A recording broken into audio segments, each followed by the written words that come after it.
ان لله و انا الیه راجعون. یقینا چې د چارسدې ډېر لوی شخصیت شیخ الحدیث مولانا محمد ادریس په شهادت باندې ورسېد. الله تعالی دې په جنت کې لوی درجه نصیب کړي او یقینا چې الله تعالی بخښلی دی. خو به هر حال لږ تاسو له معلومات درکو چې شیخ الحدیث مولانا محمد ادریس په 1961 میلادي کال کې د چارسدې د تورنزو په علاقه کې پیدا شوی.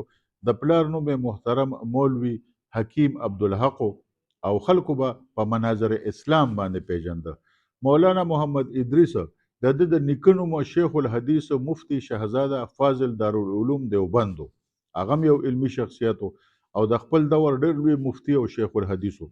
د قرن کې چې کوم شیخ مولانا محمد اسماعیل چې په عالم علامه شمس الحق افغانی استاد و، یعنی د هغه استاد و د شمس الحق افغانی، او د خپل علاقې په لارو کوڅو کې په شیخ په نوم باندې مشهور. د عالمی شهرت یافته عالم دین دی حضرت مولانا محمد حسن جان مدنی. تاسو به پیژنئ مولانا حسن جان د هغه زوم. شیخ الحدیث مولانا محمد ادریس دوه زامن لري. مولانا انیس احمد چې کوم دی نو هغه په جامع دارالعلوم حقانیه کې فاضل دی، د هغې نه فاضل شوی دی، د هغې نه اوزګار شوی دی او اوس په جامع دارالعلوم نعمانیه عثمانزو کې یا په رزړو کې د دینی علومو درس او تدریس ورکوي او یو جید مدرس دی. یو پکې ډاکټر محمد سلمان دی چې MBBS ډیګري یې ترلاسه کړې ده او ډاکټر دی. دوستانو ډېره لویه غمیزه مخې ته راغلې ده او د چارسدې ټول خلک پارېدلي دي، روډونه بند دي او د چارسدې داسې طبقه بني چې هغه په شیخ الحدیث مولانا محمد ادریس باندې خپني.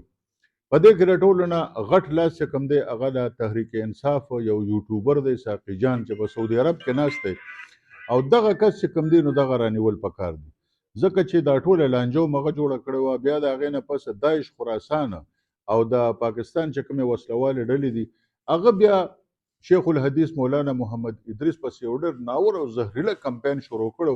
وجه څه وه؟ وجه دا وه چې په دې مخکې ورځو کې شیخ الحدیث مولانا محمد ادریس دا یو پیغام ورکړی و په خپل درس کې دا ویلو چې د پاکستان د فوج سرلښکر فیلډ مارشل سید عاصم منیر یو بابصیرته انسان دی، یو نر انسان دی، یو بهادر انسان دی او لګیا دی کوشش کوي او ټول عالم اسلام د جګړې نه بچ کوي او شکر دی د هغه د برکته موږ عمرې لم تللی شو او موږ حج لم تللی شو او پاکستان هم محفوظ دی د فیلډ مارشل سید عاصم منیر په لاسونو کې. لہذا دغه خبره د پاکستان او د پاکستان د فوج او د فیلډ مارشل سید عاصم منیر په دشمنانو باندې ډېره بده ولګېده او د هغه د قتل منصوبه یې شروع کړه او په سوشل میډیا باندې یو زهریله پروپاګانډه شروع کړه چې بالاخره نن د 2026 میلادي کال د مۍ په 15 نیټه د هغه په شهادت باندې سر ته ورسېده. اوس په دې کې پکار دا دی چې د چارسدې د پولیس نه تپوس وشي ځکه چې د چارسدې پولیس چې کوم دی نو هغوی په دې کې ډېر ناوړه کردار ادا کړی دی. مختلفو خلکو په دې کې د تعزیت پیغامونه ورکړي دي لکه د خیبر پښتونخوا گورنر فیصل کریم کونډي هغه هم په ډېر لوی د تعزیت اظهار کړی دی او ویلي دي چې صوبه بالکل تباہ او برباد ده او کوم خوارج چې کوم دی هغوی لګیا دي زموږ علما وجني او یقینا چې دغه کسان به موږ رانیسو. دغه شان د گورنر نه علاوه نورو خلکو په دې باندې د تعزیت اظهار کړی دی.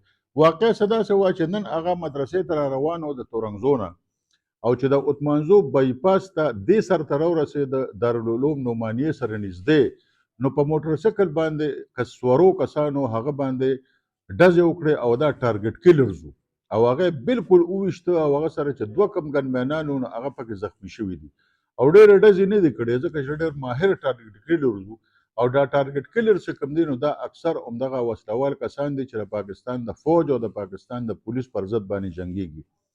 دوستانو په چارسده کې د هر یو سړي په خوله باندې دا خبره ده چې شیخ الحدیث مولانا محمد ادریس ته دونه ډېرو لویو خطرو سره مخامخ و چې اډوایزري متجاري شوی وه، تھریټ لیټر متجاري شوی وی، د هغه خلاف یو زهریله کمپین هم شروع خو د چارسدې DPO محمد وقاص هغه له مکمله سکیورټي نه ورکړی.